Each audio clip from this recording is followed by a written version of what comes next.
명랑시사 이승원입니다.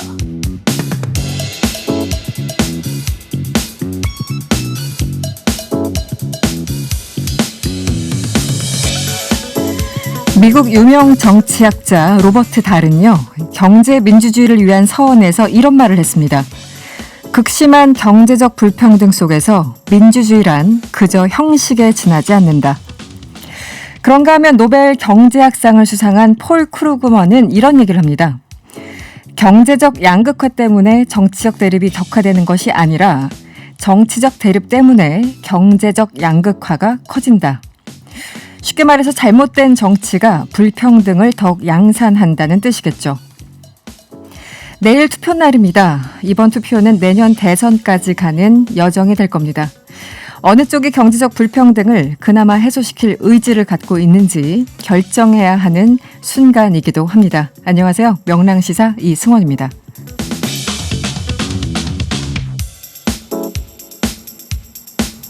(4월 6일) 화요일 명랑한 청취자와 함께하는 이승원의 명랑시사, 오늘 준비한 내용 소개해드리죠.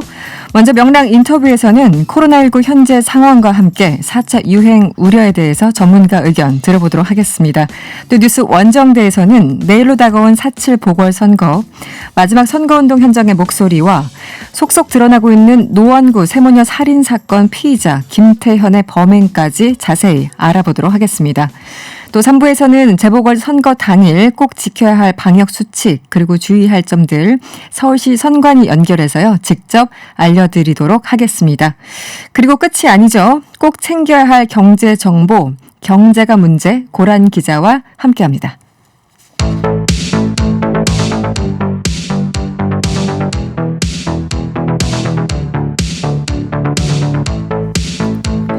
코로나19 신규 확진자 수가 연일 400명대를 기록하고 있습니다. 4차 유행에 대한 우려가 점점 커지고 있죠. 오늘 인터뷰에서는 대한의사협회 과학검증위원장이신 고려대 최재욱 예방의학과 교수 연결해서요, 자세한 이야기 들어보도록 하겠습니다. 교수님, 안녕하세요. 네, 안녕하세요. 최재욱입니다. 네. 신규 확진자 수 오늘 478명을 기록했습니다. 최근 일주일간 평균 500명 안팎의 확진자가 발생하고 있는데요. 전문가 보시기에는 4차 유행 이렇게 시작으로 보시는 상황인지 아직은 조금 더 봐야 되는지 좀 궁금한데요. 네, 아직 조금 더 들여다봐야 될 시점이라고 생각합니다. 다만 네. 4차 대유행이 올 수 있다는 그런 우려와 그런 사전 예방적인 주의를 하고자 여러 가지 다각적인 노력을 기울여야 될 필요성은 분명히 있다고 보입니다. 네, 일종의 조짐이 보인다. 굉장히 주의해야 되는 순간이다. 네. 네네. 지난해 12월 이후에요, 처음으로 이 감염 재생산 지수가 전국에서 1을 넘었다라고 하는데요. 이게 어떤 의미인지 좀 설명을 해 주시죠. 네, 감염 재생산 지수는 1을 기준으로 해서 1보다 높으면 앞으로 일주일간 혹은 며칠간 계속 환자 수가 매일 발생하는 환자 수 증가할 것이다라는 그런 의미를 갖고 있고요. 네. 1보다 낮으면은 이제 감소하는 것이죠. 지난 31일서부터 5일간 연속해서 500명대 환자가 나왔고, 그러한 500명대 환자가 지금 나오게 된 것은 지금 1월 중순 이후로 거의 80여일 만에 환자가 계속 느는 상황 아니겠습니까? 네. 그런데 그러한 부분들이 환자 수가 계속 확진자 수가 증가할 수 있는 것이 지금 지표상 확인되고 있고, 두 번째로 이러한 환자 수 증가는 서울, 경기 지역뿐만 아니고 전국적으로 확대되고 있는 것 같아서 더더욱 우려된다. 그리고 여러 가지 감염의 형태를 놓고 보았을 때 다중이용시설, 또 그 외에 많은 직장, 이런 다양한 곳에서 감염이 특정할 수 없는 다양한 곳에서 지역사회 전반적인 부분에서 감염이 확산되고 있다는 점에서 우려스럽고, 그러한 측면의 4차 대유행이라는 특성을 보이는 것 아니냐라는 우려를 하고 있습니다. 네, 그동안 지난 몇 달을 이제 돌이켜보면 주로 수도권에서 집중적으로 환자들이 발생했잖아요. 네. 근데 지금 보니까 전체 확진자 가운데 한 40%가 비수도권에서 발생하고 있다고 하는데요. 이 원인은 어떻게 분석을 하고 계십니까? 네, 그거는 지역사회 감염이 지금 서울 수도권을 중심으로 해서 전국적으로 지역사회 감염이 확산돼가는 부분을 제대로 막지 못했고, 그러한 부분을 차단하지 못했던 데서도 기인한다고 볼 수 있습니다.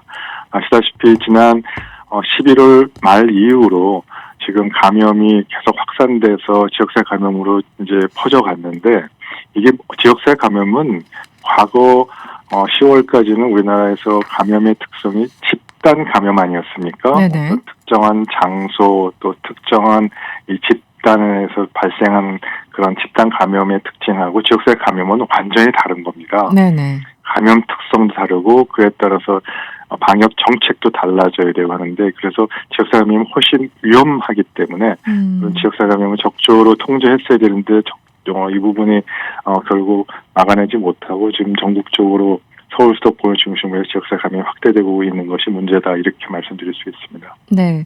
아까 말씀을 주신 것처럼 이제 다중이용시설이나 직장이나 전반적으로 이제 지역사회 확산이 굉장히 우려스러운 수준이다 말씀을 해주셨는데 사실 그동안 거의 빠지지 않는 곳 중에 하나가 이제 종교 시설이었습니다. 이번에는 또 수정교회 교인들 집단 감염도 상당히 우려스럽다라는 평가가 나오고 있습니다.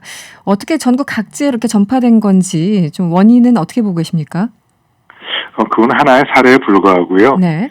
그것이 지금 현재 발생하고 있는 4차 대유행 우려라든지 지금 500명대 이런 전국적으로 확대되는 것이 원인이라고 보여지지는 않습니다. 그렇게 봐서는 안 되고요. 네네. 그건 하나의 사례고 그걸 통제를 잘 해야 되겠습니다만 지금 현재 500명대 그리고 4차 대유행의 우려라는 부분은 어떤 특정 지역, 특정 집단, 종교단체에서 그 부분이 이 문제의 근원이 되거나 그런 건 전혀 아니라는 점 분명히 말씀드려야 될 것 같고요. 네. 그 부분은 당연히 통제 잘 해야 되겠습니다만 지금 전반적인 수도권 포함해서 지역사회, 지방권 포함한 지역사회 전체적인 감염을 줄일 수 있는 방안이 분명히 필요하고 과거의 이 방역 정책의 패러다임이 바뀌어야 되는 그런 시점이다라고 보시고 그러한 면에서 지금 전반적인 정책 수정을 해야 되는 상황이라고 판단합니다. 알겠습니다. 정세균 총리가 오늘 중대본회의에서요. 이런 얘기를 했습니다. 코로나19 진단검사를 보다 쉽게 받도록 대안을 만들라 이렇게 주문을 했는데요. 네네. 임시 진료, 선별 진료소를 조금 더 확대하라는 뜻인가요? 어떤 의미로 해석을 하면 될까요?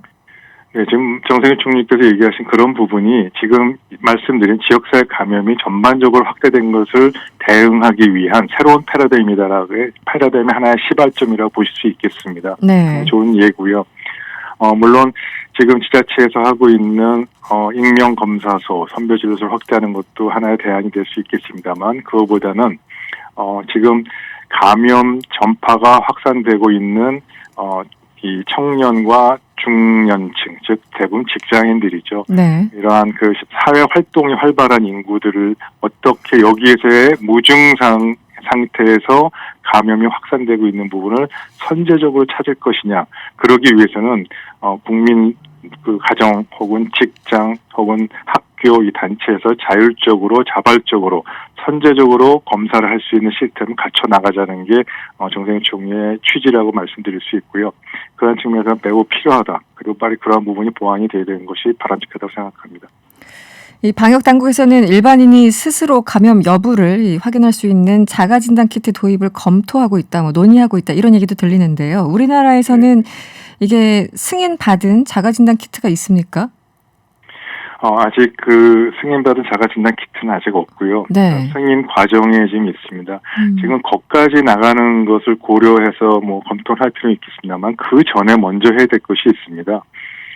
지금 좀 아까 말씀드린 대로 네. 직장에서의 감염은 결국 직장 사업주가 중심이 돼서 직장 단위별로 검사를 자발적으로 주기적으로 할 수 있지 않겠습니까? 네네. 혹은 학교 단체 또 혹은 많은 그 다중이용시설의 근무자들 중심으로 할 수 있습니다. 자가진단 키트도 여러 가지 종류가 있어서요. 이제 PCR 검사를 기반으로 신속 PCR 검사 같은 거를 통해서 그러한 중간 단계 수준, 개인이 자발적으로 집에서 하는 것은 보다는 이런 직장이나 이런 공공시설이나 그리고 학교와 같은 곳에서 사업주, 학교장의 재량에 따라서 주기적으로 선제적으로 모니터링할 수 있는 신속 PCR 같은 검사는 필요한 경우에 자발적으로 좀 할 수 있는 시스템을 만드는 것은 매우 유용하다고 생각합니다. 네. 지금 도입을 검토하고 있다고 말씀을 주셨는데요. 이 자가진단 키트 도입을 두고 전문가들 사이에서도 좀 이견이 있는 것 같아요. 이게 어떤 장단점이 있어서 그렇습니까? 네, 지금 논란이 되고 있는 자가진단 키트는 네. 신속 항원 항체 검사를 대상으로 하는 것이고요. 이 부분에서는 이제 분명히 논란이 좀 있습니다. 굳이 이렇게까지 해서 좀 정확도가 떨어지는 부분을 굳이 국민들이 다 사용하게 할 필요가 있겠느냐 이런 네네. 취지고요. 네. 그러나 제가 조금 아까 말씀드린 신속 PCR 검사는 네. 이미 승인이 났고 이 익명 선별 진료 검사소에서 지금 서울시청 앞에 있는 그런 검사를 이미 네네. 활용하고 있는 검사입니다. 네. 그래서 그런 검사부터 우선 선제적으로 활용도를 높이고 지금 지역사회에 잠재되어 있는 그런 감염 환자를 조기에 빨리 찾아낼 수 있는, 즉 무증상에 감염이 되는지 안 되는지 확인하기 어려운 본인들이 자각하지 못하는 분들에게 이런 신속 PCR 검사를 선제적으로 해서 찾아내는 것이 현재 감염 전파 고리를 끊을 수 있는 유용한 방법이 될 수 있겠습니다. 네. 알겠습니다. 그 교수님이 이 변이 바이러스 얘기를 좀 여쭤볼게요. 이제 처음으로 남아공 변이 바이러스 지역사회 감염이 확인됐다 이런 보도를 보고 있는데 지금 어떤 상황인가요?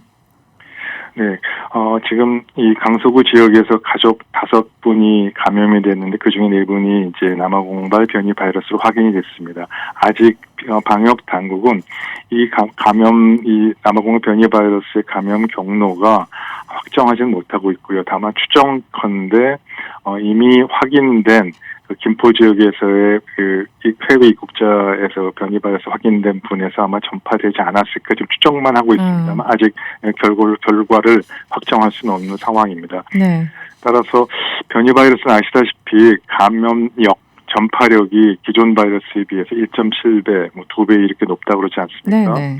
그래서 감염력이 높으면 대응 수준도 그만큼 같이 높아지지 않으면 그렇죠. 전파는 확대될 수밖에 없습니다. 그러면서 매우 우려스럽고요.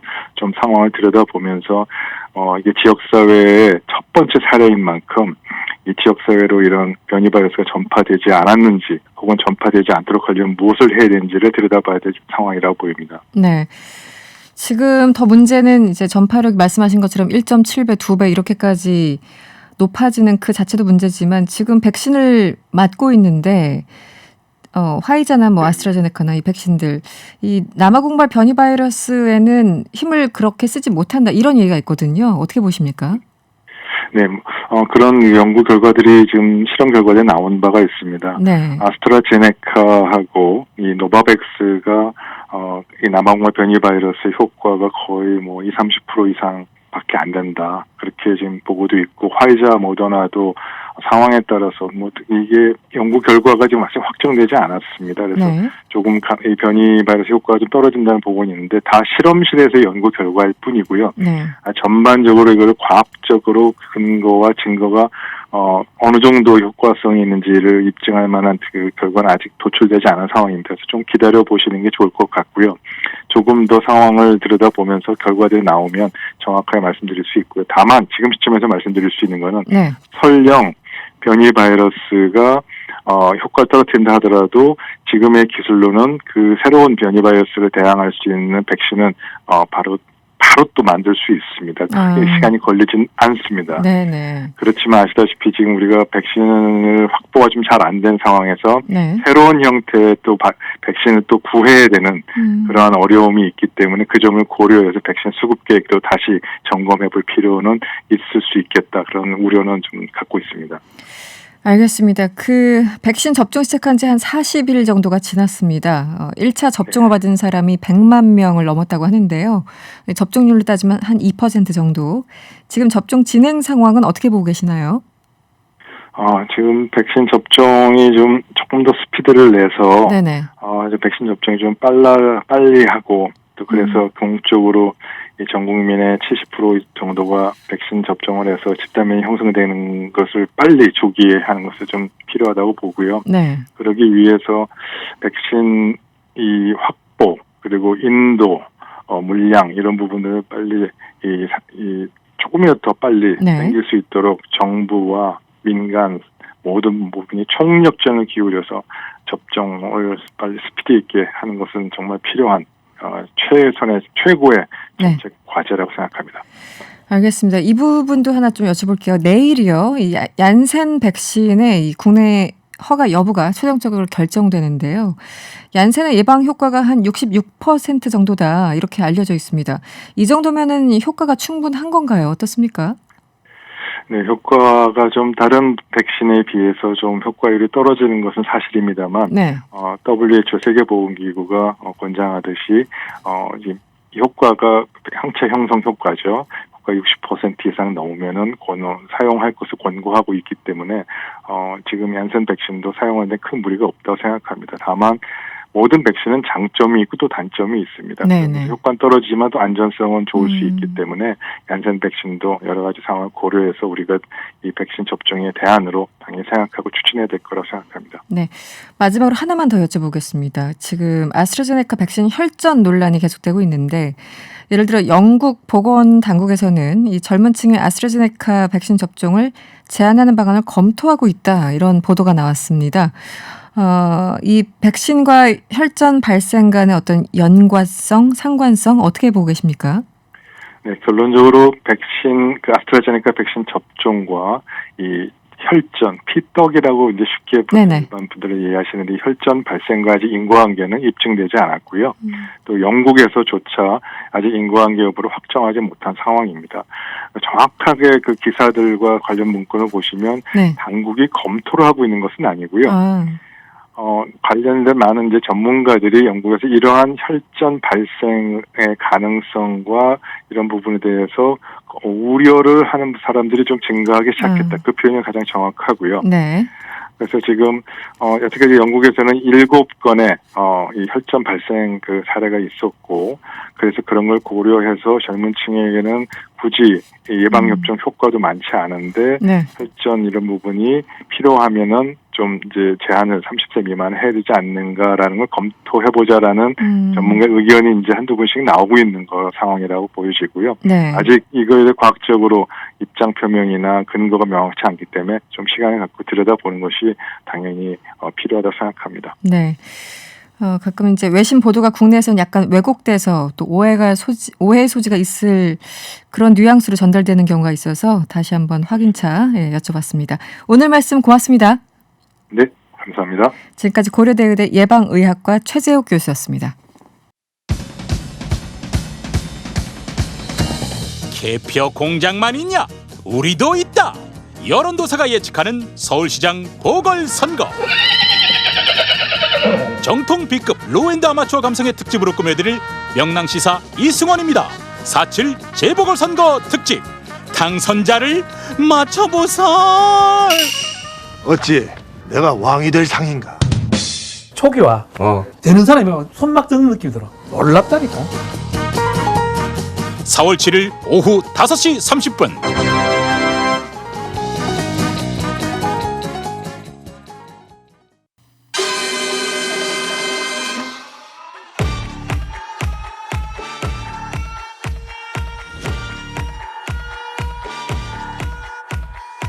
우리가 알아야 할 오늘의 절대 뉴스 콕 찍어 전해드립니다. 뉴스 원정대. 더 깊이 있고 더 재미있는 뉴스 브리핑 뉴스 원정대 시작합니다. 함께 원정대원 소개해드리죠. 김준우 변호사 제 옆에 나와 계십니다. 네, 안녕하세요. 원샷 받고 있는 김준우 변호사입니다. 네, 이거 흔치 않은 기회예요. 많이 받으세요. 네, 카메라 샤워라고 하죠. 지금 김한 기자가 늦고 있는데 원래 우리가 역대 월드컵도 보면 유럽이나 남미에 원정을 할 때 미리 가면 성적이 좋고 늦게 가면 예선 탈락하고 1승도 못하고 1무도 못하고 그렇습니다. 네, 김한 기자 오지 말라고 할까요? 이왕 늦었는데? 아니요, 뭐 오겠죠. 근데 이제 언젠가 오겠죠. 오는데 이제 교통방송 들으면서 오는 건지 안 오는 건지 늦게 왔다는 얘기니까. 알겠습니다. TBS 유튜브 채널에서요 보이는 라디오로 우리 김준우 변호사 볼 수 있습니다. 얼른 보이는 라디오 들어와 주시고요. 여러분의 의견도 항상 기다리고 있죠. 무료로 이용할 수 있는 TBS 앱을 활용하셔도 좋고요. 짧은 문자 50원, 긴 문자 100원이 드는 샵 0951번으로 의견 많이 보내주세요. 뉴스 원정대 첫 번째 이슈, 내일 재보궐선거 얘기를 안 할 수 없습니다. 오늘 자정에 끝이 나죠. 선거운동이. 오늘 그렇습니다. 서울시장 후보들 어디 갔었습니까? 네, 박영선 후보 같은 경우는 이제 고 노회찬 의원으로 유명해진 그 6411번 버스를 탑승을 하면서 오늘 하루를 시작했는데요.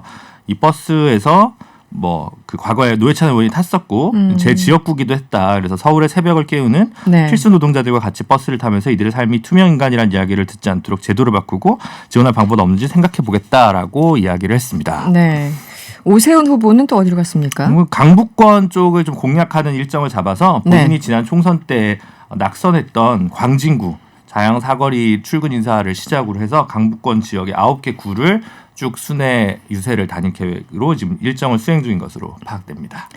뭐 최근에 이제 보도 따르면 이 며칠간 그러니까 선거가 다가올수록 자신들의 지지층들이 많은 동네를 조금 더 그러니까 결집시키기 위해서 더 많이 각자 유리한 곳으로 갔다라는 보도가 좀 나왔었는데 오늘 보면은 두루두루 정말 마지막으로 총력전을 다 펼친 것 같네요. 뭐 마지막 날이니까 열심히 하는 네, 어디든지 가야 되는. 네. 네.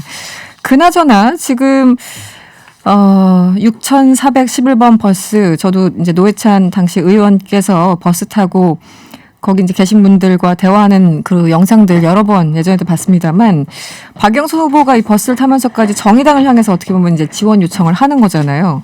그런데 정의당 반응은 좋지 않아요. 박영선 후보가 일요일에는 이제 심상정 의원 이름을 거론하면서 좀 맞아요. 도와줬으면 좋겠다 네네. 이런 얘기를 하고 오늘은 이제 6411 버스를 타면서 노회찬 고 노회찬 의원을 이제 거론을 했는데 당 차원에서 좀 결자 해지할 거랄까? 양자의 그 묵은 관계가 있지 않습니까? 네, 그렇죠. 작년 정의당과. 선거제도 개혁 네. 과정에서 결국 이제 위성정당을 민주당도 함께 창당하면서 결과적으로 정의당이랑 이제 이른바 개혁 공조가 틀어졌던 문제. 그리고 그리고 비례대표에서 이제 정의당이 조금 더 많이 의석수를 기대하고 있었는데 그게 조금 안 됐었죠. 그 네네. 문제도 있었고요. 지난번 보면 예를 들어 지금 최근에 이제 정의당 당대표로 취임한 여영국 네네. 대표 같은 경우는 원래 이제 노회찬 의원 작고하시면서 생긴 재보궐선거에서 당선이 돼서 1년짜리 네네. 이제 보궐 국회의원이 됐는데 작년에 이제 재선 출마를 했는데 단일화를 안 했어요. 그리고 단일화는 없다라고 그때 이제 민주당 양정철 네. 연구원장이 얘기를 했고 네. 그런 과정들 속에서 사실은 이제 민주당과 정의당의 관계가 이제 멀어졌던 상황들이 있는데 그에 대해서 이제 별다른 거 없이 갑자기 그냥 도와달라 이렇게 얘기를 하면 네. 정의당 입장에서 염치가 없다고 이제 표현을 했는데 여영국 대표가 그랬죠. 네. 기분이 좋을 리는 없죠. 당연히. 그렇죠. 네. 뭐 아무리 정치라도 최소한의 도의는 지켜야 된다 이런 게 지금 정의당의 입장 같네요. 김한 기자 어서 오세요. 네, 안녕하세요. 네. 늦어서 죄송합니다. 교통방송 들으면서 오신 네, 거죠? 들으면서 왔습니다. 네. 네, 유세차들이 많더라고요. 네. 너무 길이 막혔습니다. 예.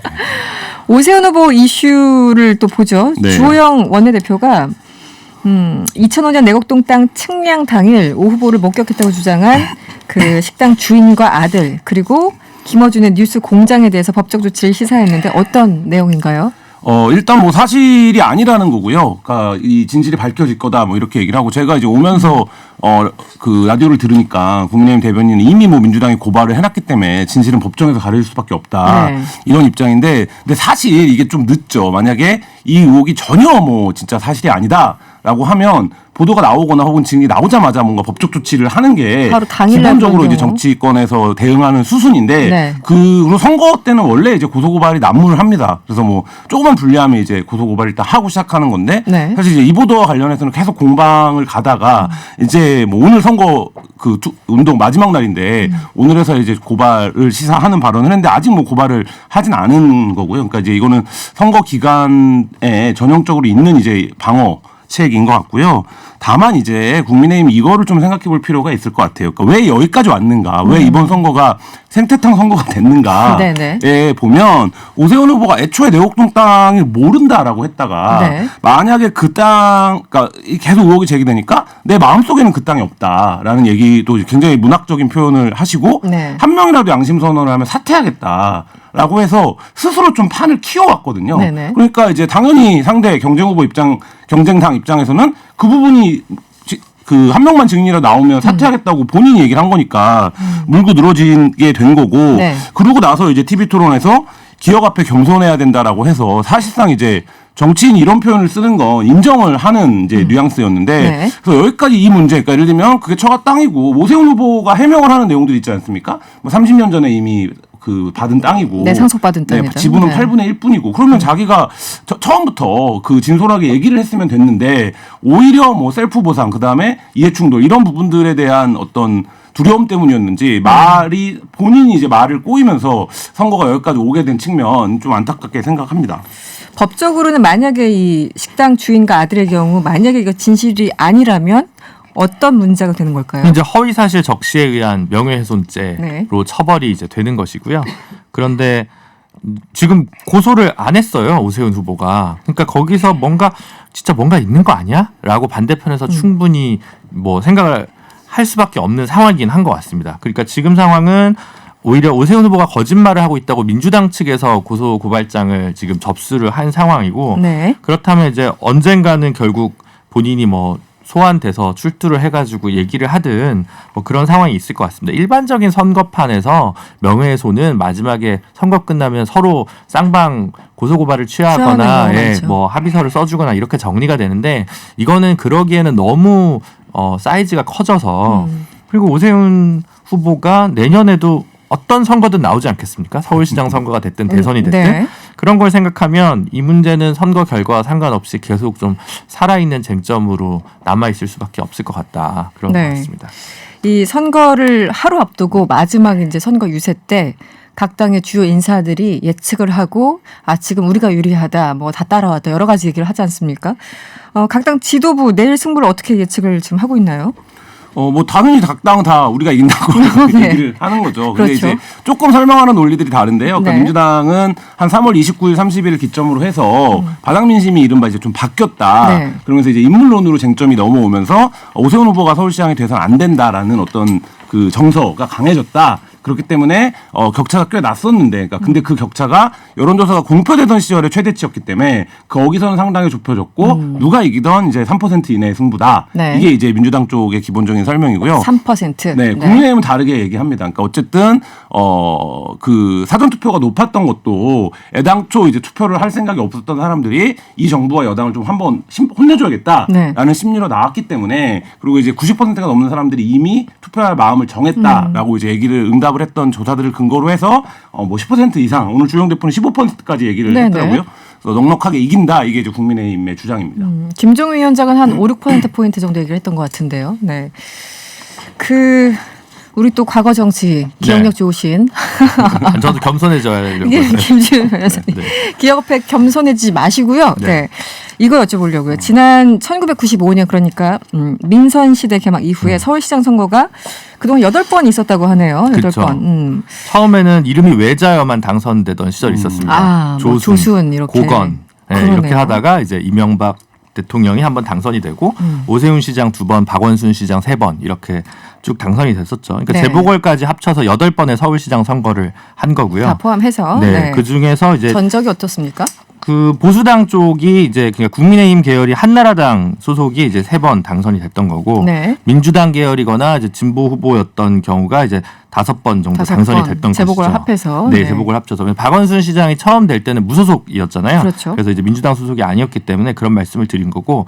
근데 마지막으로 그러니까 보수 후보가 서울시장이 당선된 게 오세훈 후보가 마지막이었지 않습니까? 그게 2010년입니다. 네. 2010년인데 2010년 지방선거를 보시면 광역의회, 서울시 의회 선거와 구청장 선거에서는 민주당이 압승에 가까운 물론 이제 지난 지방선거 수준의 압승은 아닙니다만 명백하게 이제 이긴 선거였는데 오세훈 시장만 이제 살아남은 거거든요.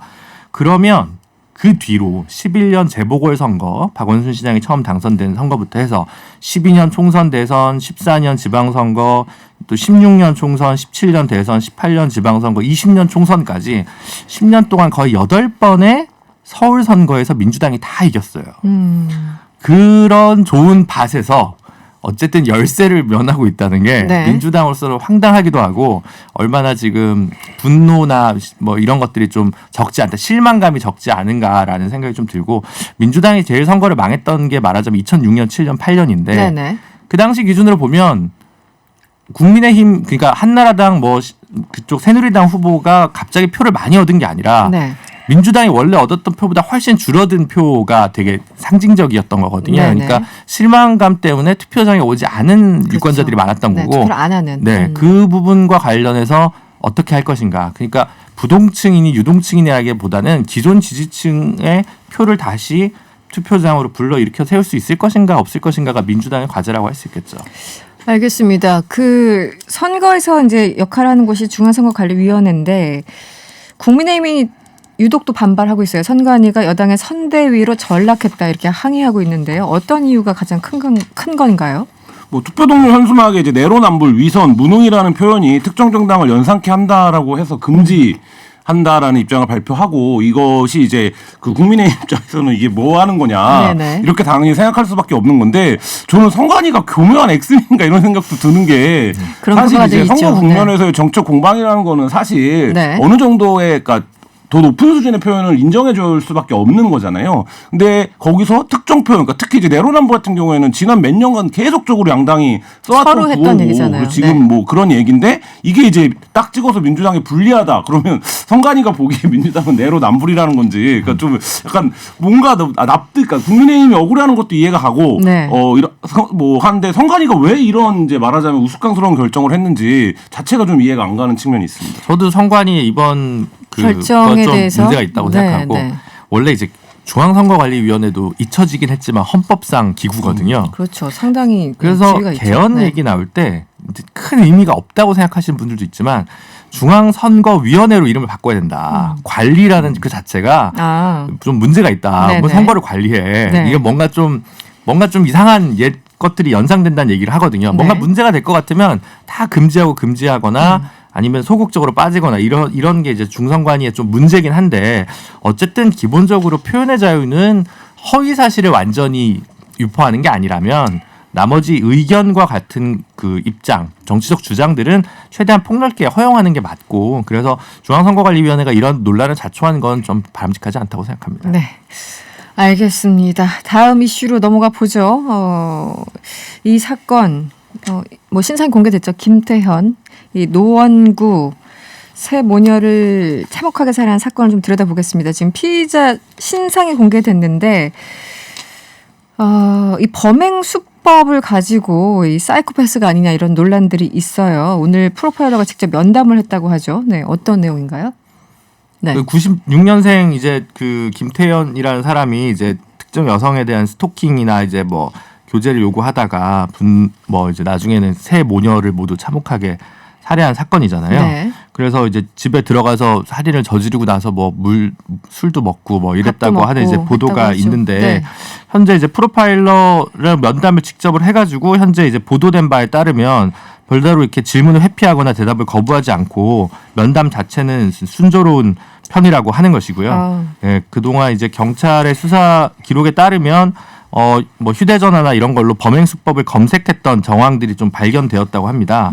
그래서 이제 일단은 일정한 계획하에 치밀한 계획하에 이 범죄를 한 것이 아니냐 이런 이제 좀 가능성에 무게를 두고 수사를 진척시키고 있는 것 같습니다. 네.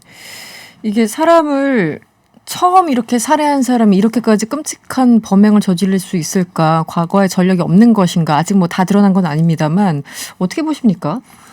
글쎄 뭐 일단은 기본적으로 이런 강력범죄의 피의 사실이 낱낱이 이제 언론에 네네. 공개되는 것 자체는 좀 선정주의적으로 흐를 수 있는 우려를 좀 경향을 가질 수밖에 없기 때문에 네네네. 그 부분에 대해서는 좀 경계를 해야 된다라고 생각을 하는데요. 그러니까 이제 우리가 이런 이제 말하자면 강력범죄 사건 보도를 소비하는 방식을 좀 지적을 하고 싶은데, 그러니까 예를 들면 굉장히 뭐 읽어보면 충격적이죠. 그러니까 어떻게 이럴 수가 있나 사람이 네네. 탈을 쓰고 이런 생각이 많이 드는데 그러면 결국에는 그런 사건이 벌어지고 국가나 제도에 남는 것은 그 사람이 그런 행위를 할 수 있었던 구멍을 왜 남겨뒀는가, 우리가 네네. 무엇을 발견하지 못했던 건가, 그러니까요. 이런 네. 부분의 논의로 가야 되는데, 그러니까 이분 같은 경우도 지금 뭐 성폭력특별법이라든지 정보통신망법 위반 행위가 있다라고 해요. 뭐 공공 여자 화장실에 들어가나 여자 화장실을 보이는 곳에 사진을 찍었고 뭐 스토킹을 하는 형태의 범죄를 저질러 왔다라는 건데, 네, 김태현이 과거에 이제 성범죄 전과가 있었다. 네, 전과가 있었다는 거죠. 근데 이제 네.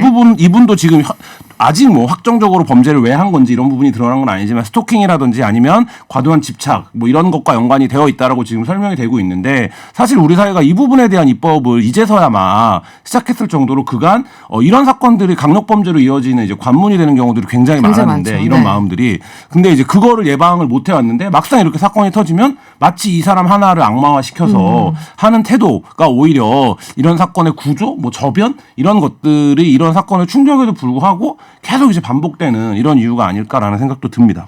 사실 이제 어저께도 저희들이 이제 전문가 인터뷰를 했습니다만 이번에 스토킹 처벌법 22년 만에 무려 22년 만에 개정이 됐어요. 그것도 충분하지 않다라는 비판도 여전히 있는데 그런 법들이 있었으면 그나마 좀 범죄를 이 정도까지 오지 않게끔 하지 않았을까. 뭐 만시지탄이지만 여러 가지 생각이 들게 하는데요. 근데 형사 정책에서 영원한 그 논쟁이잖아요. 엄벌주의, 아니, 엄벌을 하는 입법이 했다고 해서 충분히 이제 범죄를 예방하는데 네. 뭐 충분한가. 그러니까 이전에 그런 뭐 N번방 사건 같은 경우는 네네. 기술 발전에 따른 문제라든가 뭐 인터넷상에서 계속 전파 가능성 문제라든가 이거에 대해서 그만큼의 특성을 반영한 입법이 못 됐다 이런 비판은 당연히 이제 하고 개정이 되고 하는 과정이 충분한데 나머지 이제 이 사건에 대한 엄벌주의나 글쎄요 입법이 부족했다 그것만으로는 이 범죄의 원인을 설명할 수는 없다는 부분이 분명히 있는 것 같아서 엄벌보다는 그 범죄를 그렇게 중요시 여기지 않는 그 사회적 시선 아니었나요? 기본적으로 스토킹 처벌법. 스토킹은 그렇죠. 근데 이제 이런 잔혹한 살인 사건 같은 경우는 사실 뭐 특별히 그런 게 아니잖아요. 그래서 그런 게 좀 항상 고민되더라고요. 뭐 스토킹 법이나 뭐 있었다 하더라도 이런 그 심리 상태를 뭐 저로서는 좀 이해하기는 어렵지만 네네. 강력 범죄에 대해서 강력한 범죄 대응에 상응하는 형법 체계만 갖춰준다고 해서 문제 해결이 안 되니까 도대체 어디서부터 시작해야 될까. 그래서 좀 그런 건 법률가들이 쉽게 답하기 못하는 어려운 부분이죠. 근데 뭐 N번방 때도 그렇고 많이 했던 얘기지만 결국에는 형사체계, 그러니까 수사체계의 기능이 두 가지인 거잖아요. 범인을 잡는 것과 범죄를 예방하는 게 있는데 그러니까 어떤 영역에 있어서는 점점 이제 그런 영역이 많아지고 있는데 범죄를 예방하는 영역이 중요한 영역들이 있는 거예요. 근데 지금 이제 경찰 조직도 그렇고 수사기구에 가면 여전히 모든 조직 운영과 그 예산이나 행정이 다 이제 범인을 잡는 것에 초점이 맞춰져 있거든요. 일단 벌어진 다음에. 그렇죠. 그러니까 이제 사실 뭐 이런 이제 강력 범죄를 어떻게 막을 수 있냐라고 하면 이제 그런 것들이 스토킹이라든지 아니면 사소한 어쨌든 징후적인 그 행동들을 하는데 그 징후적인 행동 자체가 그러니까 예를 들면 범죄는 아직 아니라고 하더라도 그 부분에 대해서 어떻게 적극적으로 이제 말하자면 제도로서 구호를 해줄 수 있는 것이냐 뭐 이런 부분들에 대한 초점이 좀 필요할 것 같고요. 그리고 이제 이런 범죄에 있어서 이제 뭐 그 김준호 변호사님 계시지만 엄벌로 처벌하는 것도 뭐 중요하다고 말하시는 분들도 있는데 더 중요한 건 확실히 처벌을 하는 거예요. 모두를 처벌한다. 그러니까 이게 어쨌든 범죄다 이런 행위가 이 부분에 대한 인식을 통해서 이제 문제를 개선해 나가야 되는데 그게 뭐 우리가 이제 아까 이제 말씀하신 것처럼 좀 인식 수준이 낮았죠. 뭐 좋아하니까 전화도 하고 뭐 그럴 수 있는 거 아니야? 뭐 이런 정도로 생각을 했는데 그게 범죄다. 이거부터 좀 사회적인 합의를 다시 만들어가야 되는 뭐 잠깐 이런 게 필요하지 않을까 싶습니다. 그렇죠. 살인으로까지 연결된다는 걸 실제 봐왔으니까. 네, 알겠습니다. 오늘은 여기서 원정대를 마무리해야 되겠습니다. 뉴스 원정대였고요. 지금까지 김준우 변호사 그리고 한겨레 김한 기자와 함께했습니다. 오늘 고맙습니다. 감사합니다.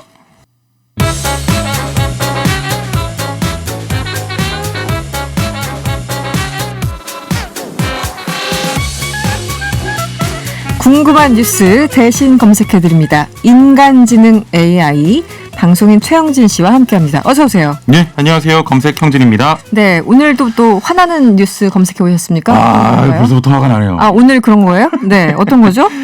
자, 파킨슨병 손님 흉내낸 백화점 직원 인권 교육 필요입니다. 그냥 물어봤던 건데 정말이네요. 정말요. 제작진이 이런 것만 고르나 봐요. 예. 대신 화 좀 내달라고 직접 못하니까. 네. 예. 제목만 들어도 화가 나는데 화가 어떤 납니다. 내용입니까? A씨 부부가 파킨슨병을 앓는 장모와 함께 2019년 12월쯤에 백화점의 한 의류 매장에서 옷을 구입합니다. 이후에 옆 매장으로 이동해서 쇼핑을 하고 있는데 옷을 구입했던 매장의 직원이 갑자기 몸을 흔드는 동작을 따라하면서 웃고 장난치는 모습을 이 부부가 목격을 한 겁니다.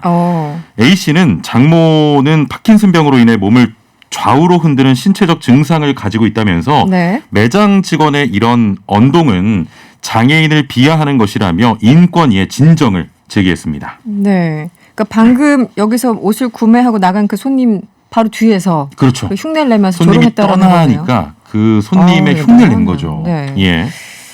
파킨슨병 사실은 이 병이 많이 알려졌지만 특히 이제 그 무하마드 알리 그렇죠. 전설적인 복싱 선수죠. 예.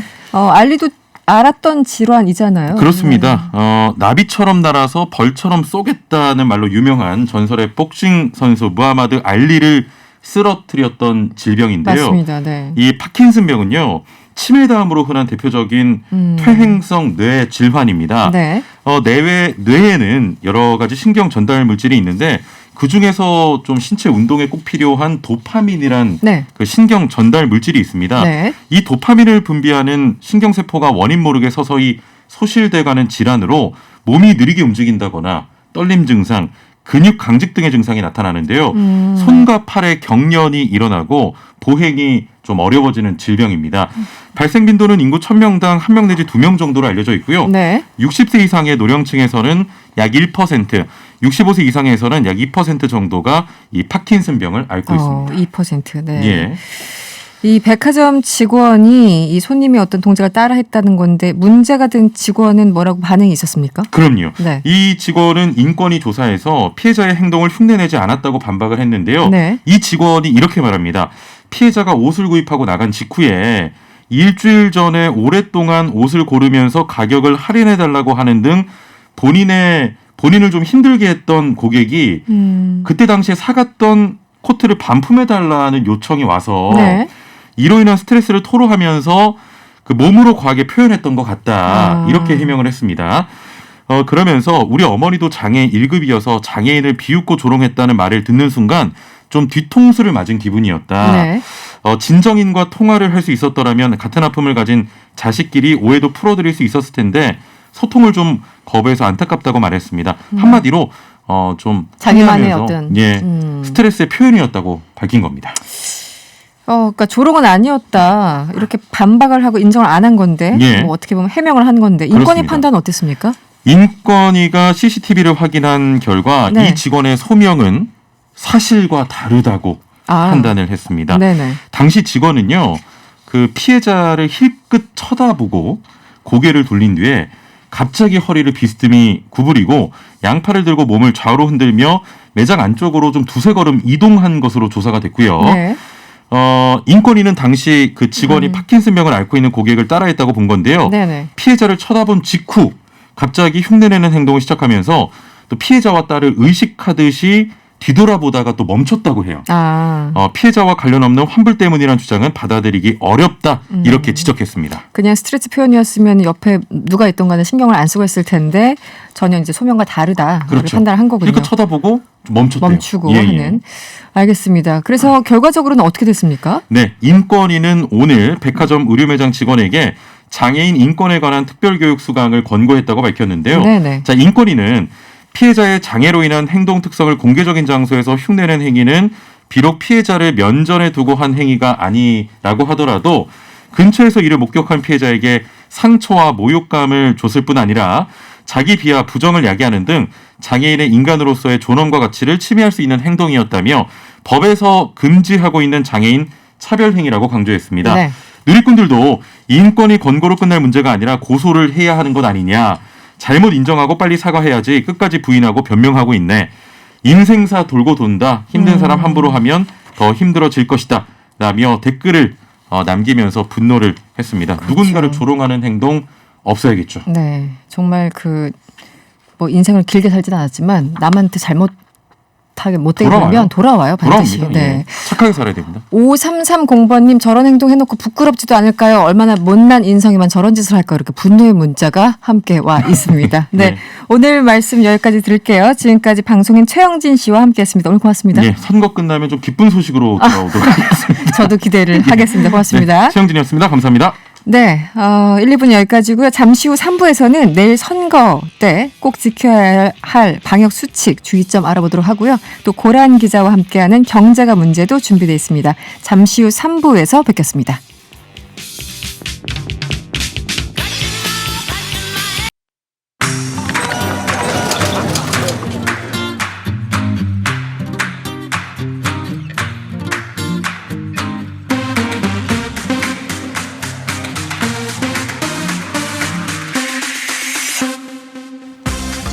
어렵고 복잡한 경제 뉴스 여기서 다 풀어드리겠습니다. 경제가 문제 시간이죠. 알고란의 고란 대표와 함께합니다. 어서 오세요. 네, 안녕하세요. 대표가 낫나요? 기자가 낫나요? 네, 저는 기자가 좋더라고요. 기자가 좋아요? 네, 네. 그럼 고란 기자와 함께할게요. 네. 네, 오늘은 좀 어려울 수도 있는데 나라 빚이 엄청나게 많다 이런 내용이네요. 첫 번째가 국가부채가 사상 처음으로 2,000조 원 돌파를 눈앞에 두고 있다 이런 기사들이 나오던데 어떤 내용인지 천천히 쉽게 설명해 주시죠. 일단 빚 얘기가 나올 때가요. 네. 가만히 보면은 뭔가 돈을 좀 써야 될 때. 그러니까 이른바 무슨 뭐 재난지원금 주려고 네네. 뭐 추경 편성한다 이러면은 야 그거 하면은 국가 부채가 얼마로 늘어나냐 뭐 이런 얘기가 나오잖아요. 네, 후대에 줘야 될 네. 넘겨줄 빚이 얼마고 뭐 이런 맞아요. 것들. 네. 근데 왜 갑자기 또 오늘 이런 얘기가 나왔을까라고 그러니까요. 보면 오늘 국무회의가 열려서요.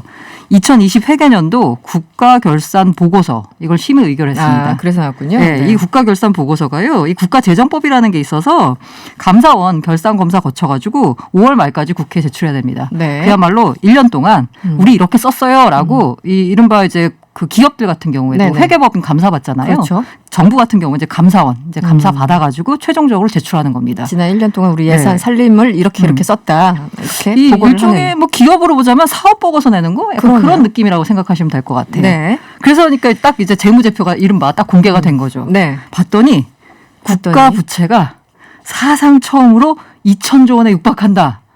2,000조 충격적이죠. 2,000조면 어떤 돈이에요? 그러니까 이게 너무 커서 상상이 그죠? 안 가요. 이게 조 단위로 네. 가면 다 감이 없습니다. 그렇죠. 감이 없죠. 이게 지난해 우리나라 국내 총생산 GDP가 1,924조 원이거든요. 아, 이거보다도 더 많다는 더 얘기죠. 많다는 얘기네요. 네. 네. 근데 2,000조 하니까 약간 뭐지? GDP보다 많어? 막 이런 느낌인데 네. 사실 이거를 딱 뜯어보면은 네네. 이 2,000조 가운데 그 연금 충당 부채 이게 1,044조 정도 돼요. 아, 그렇군요. 이게 뭐냐면 절반. 이 공무원 연금이나 군인 연금 지출 예상액이에요. 이게 반드시 갚아야 될 돈은 아니에요. 그냥 네. 이렇게 된다라고 이렇게 추정치로 이제 잡아두는 거고요. 네. 이걸 어떤 나라에선 채무로 보기도 하고 어떤 데서 안 보기도 하는데 우리는 아. 일단 그냥 합쳐가지고 보고요. 연금까지. 예, 네네. 진짜 우리가 말하는 그 빚 요거는 이제 그 중앙정부, 지방정부가 반드시 갚아야 국가 채무. 요거는 네. 846조 9천억. 근데 840. 요거가 또 감이 잘 안 오니까 네. 그 1인당 네. 이제 2020년 말 인구를 국가 채무로 나누니까 1인당 빚이 얼마냐 뭐 이런 표현 많이 하잖아요. 그렇죠. 1,635만 원. 1,635만 원. 요 빚을 지고 있다라고 네. 생각하시면 되고요. 우리나라 인구 한 5,100만 명을 나눴더니 1인당 1,600만 원 이상 빚을 지고 있더라. 네. 아, 이게 그렇군요. 1년 사이에 한 네. 240만 원 정도 늘었습니다. 내 월급이 그만큼 늘진 않았을 텐데. 빚이 많이 늘었다는 거죠. 네. 그럼 왜 빚이 늘었냐라고 보면 우리가 가계부에서도 그렇잖아요. 수입 들어오는 돈보다 더 나가는 쓰면 돈이. 빚이 늘죠. 그렇죠. 예. 지난해 쓴 돈을 봤더니요. 일단 기본적으로 많이 썼어요. 네. 453조 8천억 썼습니다. 이 전년 대비해서 14.2% 더 썼어요. 네. 왜 썼는지는 아시죠? 아니, 저는 알 것 같아요. 코로나19 이거 그렇죠. 어쨌든 극복해야 되잖아요. 네네. 이러다 보니까 어쩔 수 없이 돈을 쓸 수밖에 없어요. 게다가 이 돈을 그 예산 집행률이라는 게 있거든요. 네. 예산을 잡았는데 이걸 얼마나 쓰느냐. 이게 98.1%. 그리고 평소보다 높은 건가요? 네, 맞아요. 네. 예산을 쓰지 않은 불용액 비율이 1.4%. 이게 아. 2007년 이후 각각 최고라고 합니다. 그러니까 쓸 거는 거의 다 썼고 집행률 네. 98%. 어. 불용액도 좀 있을 것 같은데 이것도 이거는 1.4 거의 남는 남은 돈이 게 없어. 없다라는 거네요. 그러니까 1.4%. 남김없이 예산을 적극 집행했다. 모조리 썼다. 네, 라고 이런 보시면 거군요. 돼요. 네. 근데 이게 반면에 쓰는 돈은 이렇게 늘었는데 그러면 수입 그렇죠. 세수는 늘었냐라고 보면은 285조 5천억이에요. 네. 전년 대비해서 7조 9천억이 줄었습니다. 줄었어요. 네, 네. 당연히 그렇죠. 수입과 지출을 비교했을 때 지출이 훨씬 더 많으니까 빚이 늘어날 수밖에 없잖아요. 네. 이러다 보니까 이걸 이제 통합 재정 수지라고 보거든요. 이게 71조 2천억 원 적자를 기록했습니다. 네. 전년 대비해서 적자 폭이 59조 2천억이 늘었어요. 네. 이게 적자가 이렇게 늘어나니까 이게 바로 이렇게 빚으로 이렇게 연결이 되잖아요. 그러네요. 네. 그러다 보니까 국가 채무가 1년 사이에 123조 정도 늘어서요. 846조 9천억 원이 된 거고요. 이게 사상 최대입니다. 사상 최대. 네. GDP 대비해서 보면은 이게 지난해 말 그러니까 2019년 말 기준으로 보면 국가 채무가 37.7% 정도였거든요. 44%까지 급증했습니다. 6.3%포인트 상승. 네. 그러니까 뭐 이제 주식이나 부동산 이것 때문에 세수가 들어왔지만 다른 게 너무 안 들어오니까 맞아요. 전반적으로 완전 적자였다. 네. 근데 쓰는 돈은 많았다. 네. 그러니까 빚이 늘어날 수밖에 없다. 뭐 작년에 워낙 예외적인 상황이기 때문에 어쩔 수 없다고 하더라도 그런데 이렇게 빚도 왜 양질의 빚도 있다고 하고 네네. 뭐 저질의 빚도 있다고 하잖아요. 이렇게 빚이 계속 늘어도 괜찮은 건지 어떻습니까? 일단 기재부 입장은요. 네. 이 절대 부채 기준으로 보면 우리가 OECD 경제협력개발기구 평균의 절반에도 못 미친다라고 네네. 주장하고 있습니다. 네. 그 IMF 전망에 따르면요. 선진국 같은 경우에는 지난해 GDP 대비해서 한 13.3% 정도 재정 적자가 전망이 되고 있습니다. 네. 근데 우리나라는 3.1%. 양호하죠. 차이가 많이 나네요. 선진국이 13.3%인데 우리나라는 3.1%. 네, 실제로 네. 해외 그 투자은행들이 그 독일과 우리나라를 콕 집어가지고 너네는 재정 여력이 되니까 코로나19 위기 극복을 위해서 돈 더 써서 경기 맞아요. 살려라라고 이제 얘기할 정도였어요. 그렇죠. 네네. 근데 이게 문제가 뭐냐면 이 속도예요, 속도. 이게 빚이 늘어나는 속도. 네, 맞아요. 네. 이게 이미 그 2019년에 2020년 말 GDP 대비해서 빚이 얼마나 될 거냐라고 예상한 게 39.8%거든요. 근데 실제로 뚜껑을 열고 보니까 44%로 예상치를 훨씬 웃돌았죠.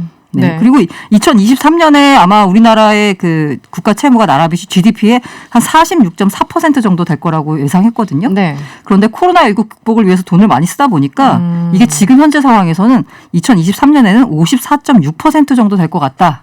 라는 예측이 나오고 있습니다. 네. 그러다 보니까 네. 이 이제 재정 건전성 하면 늘 등장하시는 분이 우리 홍남기 부총리잖아요. 부총리죠. 네.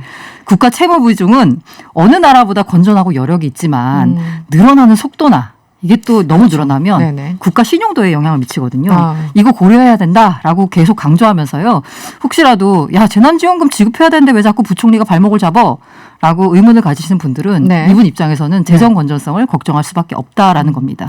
그러니까 절대적인 빚의 그 양은 다른 나라에 비해서 좀 낮을 수 있지만 이 늘어나는 속도가 네, 너무 맞습니다. 빠르니까 이게 국가 신용도까지 연결될 수 있다. 그러니까 조심조심 해야 네, 된다. 네. 이런 게 지금 부총리의 입장인 거군요. 일단은 이제 정부는요. 그러면 어떻게 해야 되냐라고 보면 두 가지예요. 수입을 늘리거나 지출을 줄이거나잖아요. 그렇죠. 어떻게 보면 굉장히 간단해요. 네. 그래서 일단 네. 정부는 세출 구조 조정을 하겠다. 그래서 뭔가 이렇게 지금 비과세나 감면해 준 게 너무 많거든요. 이런 거 다 조정하고 그다음에 탄로소득 과세를 강화하겠다. 이렇게 해가지고 좀 그 세출을 줄이겠다라고 하고 있거든요. 그런데 이 근본적으로는 수입을 늘리지 않으면 쉽지가 않다. 그렇죠. 수입을 늘리는 방법이요. 사실 가장 이렇게 뭐랄까 건전할까 좋은 방법은 경제가 성장하는 겁니다. 그렇죠. 경제 성장 다들 이제 부가가치를 높여가지고 네. 거기서 이제 증세 사실상 증세 효과가 있는 그런 효과가 가야 되는데 근데 지금 경제가 안 좋아서 그러니까 이제 증세를 할 수밖에 없다. 국가 채무가 이렇게 늘어난 거를 볼 수밖에 없으면. 네. 근데 사실 증세 얘기 꺼내기가 쉽지가 않잖아요. 매우 어렵죠. 특히 이렇게 어려울 때는. 그래서 이 경제 전문가들 사이에서는 어떤 의견들이 나오고 있습니까? 두 가지예요. 하나는 야 이렇게 지금 경제가 어려운데 경기 상황이 이제 안 좋은데 그러면 기업이 돈 쓰겠니? 가게가 돈 쓰겠니? 네. 정부가 나서서 돈을 써서 경제를 살려야 한다. 이 적극적인 재정의 역할이 중요하다라고 네. 강조하는 분이 있는 반면에 네.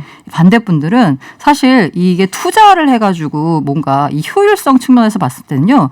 정부가 투자해서 효율성을 거두기는 사실 민간에 비해서는 쉽지가 않아요. 네. 사실 민간이 투자하는 게 효율성 측면에서도 가장 낮고 네네. 민간이 만드는 일자리가 더 좋은 일자리잖아요. 그러니까 정부가 재정 투입해서 해봐야 국가 부채만 늘어나지 소비나 투자나 수출 개선의 효과를 보기가 쉽지가 않다.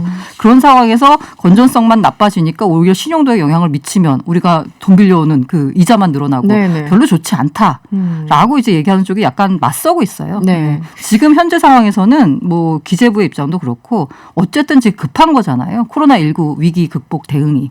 그래서 그 부분을 위해서는 어쩔 수 없이 써야 된다라는 건데 이 향후에 이 속도나 아니면은 큰 틀에서 봤을 때는 뭔가 이 구조적인 개혁이 필요하다라는 얘기가 나오곤 있습니다.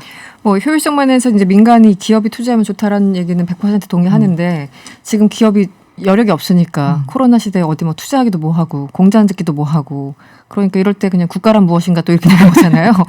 알겠습니다. 그런가 하면 그 아까 연금 충당 부채 얘기하셨는데 연금 얘기하셨는데 연금 충당 부채가 크게 늘었다. 이게 어떤 뜻인가요? 아까 제가 2,000조에 육박한다 그럴 때 네네. 1,044조가 연금 충당 부채라고 했잖아요. 네. 이거는 사실 그 공무원 연금이나 군인 연금 수급자한테 지출해야 되는 돈을 현재 가치로 환산한 금액입니다. 아, 네. 네, 그러니까 가입자, 가입 기간, 금리, 임금 뭐 등 지표를 바탕으로 산출하는 추정치예요. 이게 가입자들이 어쨌든 보험료를 내잖아요. 네네. 요거 수입은 고려하지 않습니다. 그냥 나갈 돈만 고려한 거예요. 아, 그렇군요. 네. 그러니까 실제로 빚은 아니에요. 근데 이게 문제가 뭐냐면 일단 1천조 하니까 너무 큰데 일단 빚은 아니라는 거 요거는 네. 하시면 되고요. 네. 근데 왜 자꾸 재무제표에 반영하느냐라고 보면은 이게 어쨌든 국민이 언젠가 정부에 청구할 수 있는 권리잖아요. 그렇죠. 그래서 일단 반영을 하는 거고요. 네. 이게 그 지난해보다 많이 늘었어요. 100조 원 넘게 늘었거든요. 아, 그래요? 왜 이렇게 많이 늘었냐라고 네네. 보면은 사실 이게 뭔가 진짜 지출해야 될 돈이 늘었다라기보다는 이른바 이제 그 할인율 이게 변해서 늘었습니다. 할인율. 이게 현재 가치로 환산한다라고 했잖아요. 네네. 그러니까 미래 예를 들어서 5년 뒤에 100만 원을 지금 현재 가치로 환산해 가지고 이제 그 가치를 매기는 겁니다. 네네. 근데 만약에 금리가 높으면요. 5년 뒤 100만 원을 만약 예를 들어서 할인율이 5%다. 금리가 5%라서. 그러면 현재 가치로 환산하면 95만 2천 원인데 네네. 만약에 5년 뒤 할인율이 1%밖에 안 된다. 그럼 거의 뭐 99만 원 지금 가치가 되는 거겠죠. 네네. 그러다 보니까 이 할인율을 산정할 때요. 그럼 어떻게 하느냐에 따라서 완전히 네, 추정치가 달라지네요. 네. 10년 평균 국채 수익률이거든요. 그러니까 전반적으로 금리 수준이 내려왔잖아요. 네네. 그러니까 할인율 자체가 낮아졌어요. 그러다 보니까 현재 가치로 환산한 그 빚이 충당 부채가 자체가 늘어난 거거든요. 숫자상으로. 네, 네. 실제로 늘어난 건 아니고 회계적으로 늘었다라고 보면 되는데 네. 그럼 그렇다고 안심할 수 있느냐? 그건 아닌 아닌 게 이게 사실 지금도 공무원연금, 군인연금 적자 때문에 정부가 한 3조에서 4조 원 정도 재정을 투입해서 적자를 메우고 있습니다. 네. 지금은 이게 인구 구조가 뭐 공무원 연금이나 군인 연금을 낼 사람들이 많이 늘어나면 좋은데 인구 구조상 많이 늘어날 수가 없는 구조잖아요. 쉽게 말해서 뭐다? 나중에는 타가는 사람들이 더 많다는 그렇죠. 거잖아요. 네네. 지금 공무원 연금 같은 경우에는 적자 비율이요. 2020년 기준으로는 0.1%예요. 그런데 2060년에는 0.6%로 늘어날 것으로 예상이 됩니다. 어쨌든 6배가 늘어나는 거네요. 군인 연금 같은 경우에 적자 비율이 지금 0.09%거든요. 근데 0.17%로 확대가 된다는 거예요. 그래서 이게 구조 변화, 저출산 고령화, 이 인구 구조 변화를 고려를 하면 이게 아무래도 공무원연금과 군인연금에도 개혁이 필요하다라는 얘기가 나오고 있는데요. 네. 일단 현재로서는 그냥 이렇게 이 얘기는 놔두는 10년 상황입니다. 전부터도 들었던 것 같아요. 네네네. 인구 구조가 변화하기 때문에 빨리 대책을 마련해야 된다고 하는데 네네. 계속 그 수준에서 머물고 있는 게 네. 아닌가. 이제 저항이 싫은 거죠, 다들. 그 고양이 목에 누가 가는지 알겠어요. 그러니까요. 생각은 하고 있는데 말을 못하는 그런 상황이 아닌가 싶습니다. 네, 다음 뉴스로 넘어가 보죠. 우리 고란 기자 혹은 고란 대표의 또 전문 분야 나왔어요. 네. 비트코인. 저는 전혀 모르는 영역입니다만 어쨌든 가격이 오른다는 뉴스는 보고 있어요. 8천만 원에 육박할 정도로 올랐다고 하는데 네. 이거 뭐 계속 오르네요. 그러니까 여기 나올 때마다 오르다고 말씀드리는 것 같은데요. 얘기할 때마다. 네. 네. 오늘 그 거래소 중에 그 국내 최대 거래소 업비트라는 곳이 있어요. 네. 여기서 무려 오늘 7,950만 원. 이게 역대 최고치를 찍었습니다. 그러네요. 네. 그리고 이제 글로벌하게 봤을 때요, 이 가상자산, 비트코인을 포함해서 여러 가지 뭐 알트코인들, 코인들 네네. 다 합친 요구가 시가총액이 2조 달러를 넘어섰습니다. 이것도 사상 사상 처음인가요? 최대죠. 네. 2조 달러 여러분 또 조 나왔어요. 이게 2,240조 원이 넘는 돈입니다. 네, 맞습니다. 네. 아까 우리가 국가 채무가 얼마나 된다 그랬죠? 네, 2,000조에 네, 그거보다도 육박한다고. 더 시가총액이 이제 커졌습니다. 그러네요. 네네. 네. 이렇게 되면서 이제 그러면 비트코인 가격이 왜 올랐냐를 보면은요, 뭐 여러 가지 최근 들어서 좋은 뉴스가 많았어요. 그게 사실 그 지난 3월에 보면 중순에 옐런 재무장관하고 네. 그다음에 파월 연준 의장이 약간 비트코인에 대해서 부정적인 발언을 맞아요. 하면서 기억나요. 가격이 좀 떨어졌었거든요. 네. 5만 달러 선 초반까지. 그러다가 지금 6만 달러 선 육박할 정도로 오른 거는 여러 가지 좋은 뉴스가 많았는데 일단 이 결제가 된다라는 뉴스가 나왔어요. 네. 페이팔이 이제 미국에서는 이제 비트코인을 통해서 결제할 수 있도록 하겠다라고 진짜 실제 결제를 시작을 했고요. 아예. 아, 그렇습니까? 네네. 그리고 테슬라 같은 경우에도 네. 비트코인으로 차를 살 수 있게 만들겠다라고 했는데 진짜 이번에 3월 달에 우리 비트코인으로 차를 살 수 있는 옵션을 진짜 만들었어요. 네네. 우리나라는 좀 어려운데 저 미국에서는 비트코인으로 실제 그 차를 살 수 있습니다. 테슬라 차를.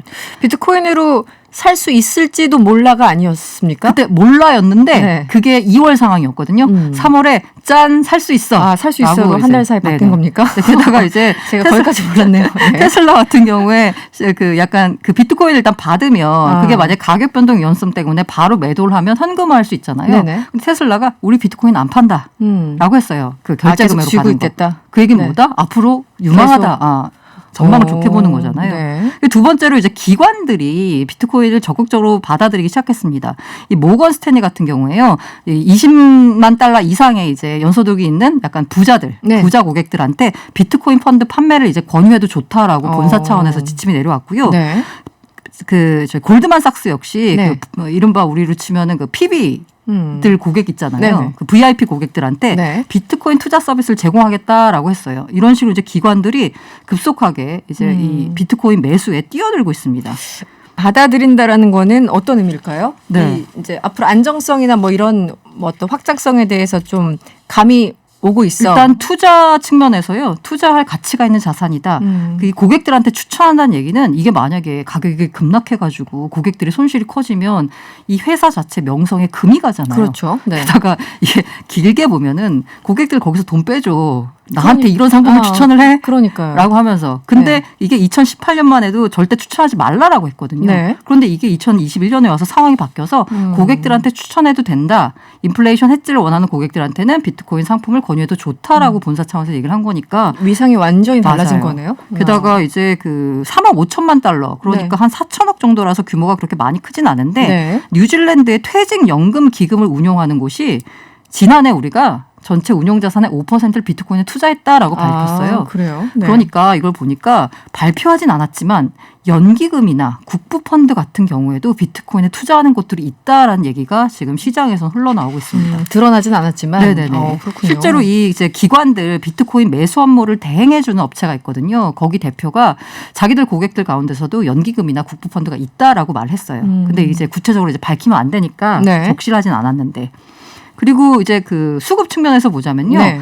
이 거래소에 비트코인이 많이 들어와 있다는 얘기는 이걸 팔아서 현금화한다는 얘기거든요. 네. 그럼 이른바 매도 압력이 커지기 때문에 가격이 하락할 가능성이 큽니다. 그런데 최근 들어서 나타난 게 뭐냐면 거래소에서 비트코인이 빠져나와서 개인 지갑으로 들어가고 있습니다. 네. 이 얘기는 뭐냐? 나는 당분간 비트코인을 안 팔 거야 라고 생각하는 투자자들이 많다는 거죠. 그러니까 현금 들고 있듯이 계속 들고 있다는 뜻인가요? 네, 맞습니다. 이게 그 비트코인을 많이 들고 있는 사람들이 이제 고래라고 부르거든요. 네. 이 고래들은 고래. 자기들은 고래들은 비트코인을 거래소에 안 둬요. 왜냐하면 거래소를 어떻게 믿어? 그러니까 내 지갑으로 보관을 하고 있습니다. 네.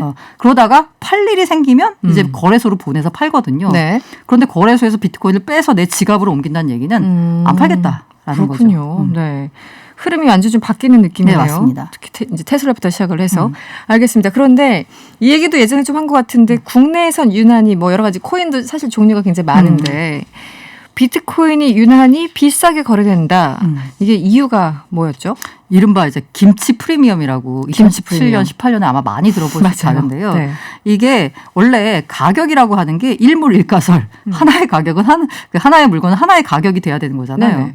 근데 이제 우리가 예를 들면 테슬라 같은 경우에 테슬라 주가는 하나죠. 왜냐하면 테슬라는 나스닥에 상장돼 있으니까. 네. 근데 문제는 비트코인 같은 경우에는 똑같은 비트코인인데 우리나라에 있는 업비트라는 거래소에도 상장돼 있고 미국에 있는 코인베이스라는 거래소에 상장돼 있고 글로벌 거래소인 바이낸스에서 상장이 돼 있습니다. 네. 그러면 대체로 가격이 비슷한데 그 네. 해당 거래소의 수급 상황에 따라서 가격이 좀 약간씩 달라요. 대체적으로 약간씩 다르거든요. 네네. 근데 이게 이상하게 가격이 벌어진 현상이 지금 벌어지고 있습니다. 어. 그게 뭐냐? 유일하게 우리나라 거래소에서 비트코인이 제가 최근 아까 들어오기 직전에 보니까 네. 20% 정도 비싸게 거래가 되고 있어요. 너무 차이가 심한 거 네, 아니에요? 맞아요. 이게 그 18년에 뭐 40%까지 벌어졌었거든요. 아, 네네. 그래서 이게 그때는 굉장히 심각하다라고 했었는데 이 김치 프리미엄이 그럼 왜 벌어지냐라고 보면 국내 투자자들이 그만큼 비트코인 투자 열기가 커졌다는 거예요. 최근 들어보니까 굉장히 이른바 코린이라고 하죠. 네네. 코인 투자하시는 분들 굉장히 늘었습니다. 주린이에 이어서 이제 코린. 네. 혹시 보셨는지 모르겠는데 지하철 타면 네. 지하철에서 셋 중에 한 둘은 업비트 그거 보고 있어요. 아, 그래요? 하면 나만 몰랐구나. 네. 그렇기 때문에 이제 김치 그런 프리미엄이 많이 커졌는데 네. 이게 만약에 이 비트코인 가격이 빠지면 네. 비트코인 가격 자체가 내려가는 거 더하기 김치 프리미엄 빠지는 것까지 더하면 큰 하락이 올 수 있습니다. 네. 알겠습니다. 어려운 내용을 쉽게 설명해 주셨습니다. 지금까지 경제가 문제 고란 기자와 함께했습니다. 오늘 고맙습니다. 네, 감사합니다.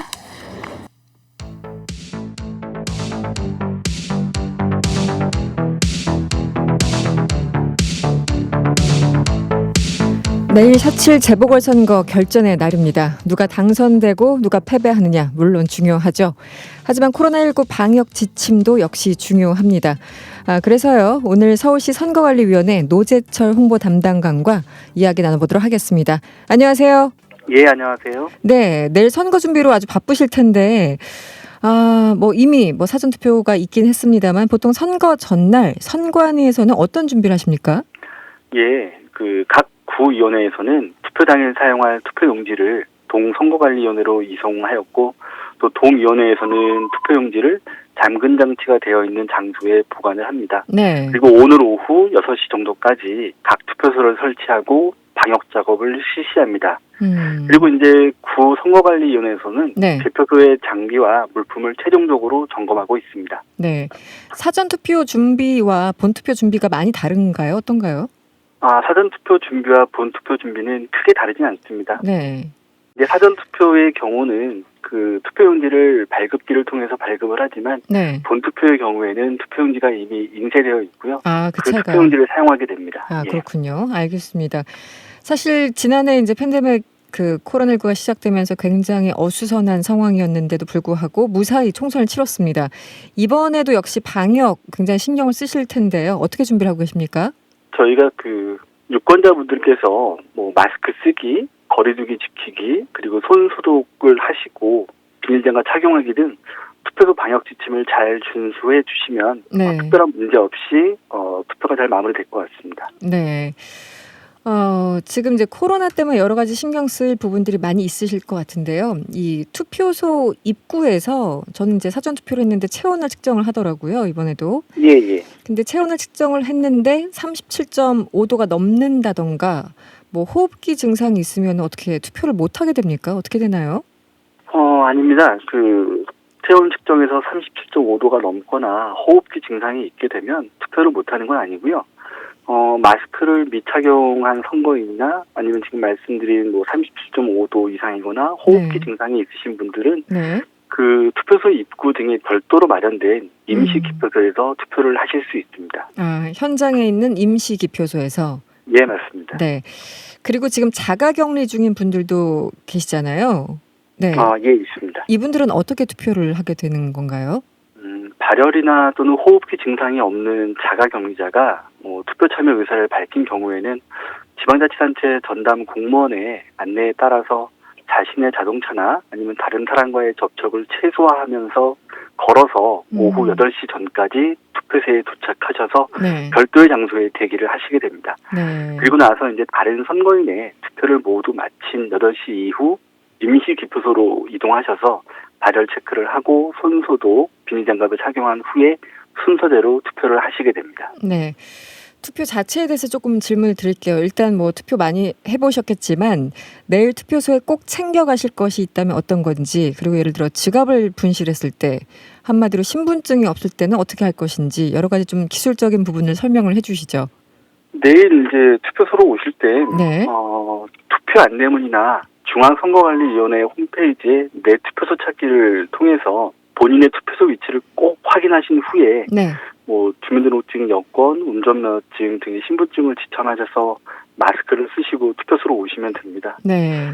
근데 이제 지갑을 분실하시는 경우에는 내일이 이제 임시 공휴일이 아니어서 아마 동주민센터가 운영을 합니다. 네네. 그래서 동주민센터를 방문하셔서 신분증, 임시로 사용할 수 있는 신분증과 유사한 네. 그런 증명서가 또 있어요. 그런 임시 걸 좀 발급을, 신분증. 네네. 예, 그런 걸 좀 발급 받으셔서 투표소에 가시면 될 것 같습니다. 네. 혹시라도 물론 이제 여권 있으면 여권 가져가셔도 되고, 예. 혹시라도 신분증 이런 것을 분실했을 적에는 동사무소 가서 임시 발급증을 받아서 할 수 있다. 예. 네. 그리고요, 아주 또 기술적인 건데 8시까지잖아요, 투표가요. 네네. 그런데 도착은 한 3분 전에 했는데 앞에 줄이 길어가지고 8시 안에 그 안에 못 들어가시면 어떻게 되는 거죠? 재보궐선거 투표일이 또 임시공휴일이 아닙니다. 그래서 또 대신에 투표 시간이 오후 8시까지 연장이 되지만 아마도 이제 퇴근하시면서 투표소로 유권자가 많이 몰리게 됩니다. 네네. 8시 이전에 투표소로 도착을 하셨으나 선거인이 많아서 8시가 되어도 투표소로 들어가지 못하고 대기하신 분들에게는 네네. 투표소에서 대기 번호표를 부여를 합니다. 그렇군요. 그래서 네. 그 대기 번호표를 받으신 분들은 거리두기를 준수하면서 투표소로 입장하셔서 투표하실 수 있습니다. 네, 일단 대기표 받는 분까지는 8시가 넘어도 어쨌든 기표할 수 있다. 네, 맞습니다. 알겠습니다. 그리고 이제 사전투표 기간에 이 투표 용지를 촬영한 일이 지금 문제가 됐습니다. 이게 사실 그 위법적인 행위지 않습니까? 그래서 부산시 선관위에서 해당 그 유권자를 고발 조치했는데요. 기본적으로 시민들의 투표소에서 좀 유의할 점이 있으면 어떤 게 있는지 설명을 좀 부탁드릴게요. 예, 지금 말씀하신 것처럼 기표소 내에서 투표용지를 촬영하시게 되면 법에 의해서 처벌받을 수도 있습니다. 그거 네. 외에도 그 투표소 안에서 특정 정당이나 후보자를 지지 또는 반대하는 언동을 하시거나 아니면 또 투표소 100m 안에서 소란한 언동을 하거나 뭐 투표 참여를 권유하는 행위 이런 것들이 좀 금지되고 있습니다. 네, 투표 참여를 독려하는 것도 금지되어 있습니까?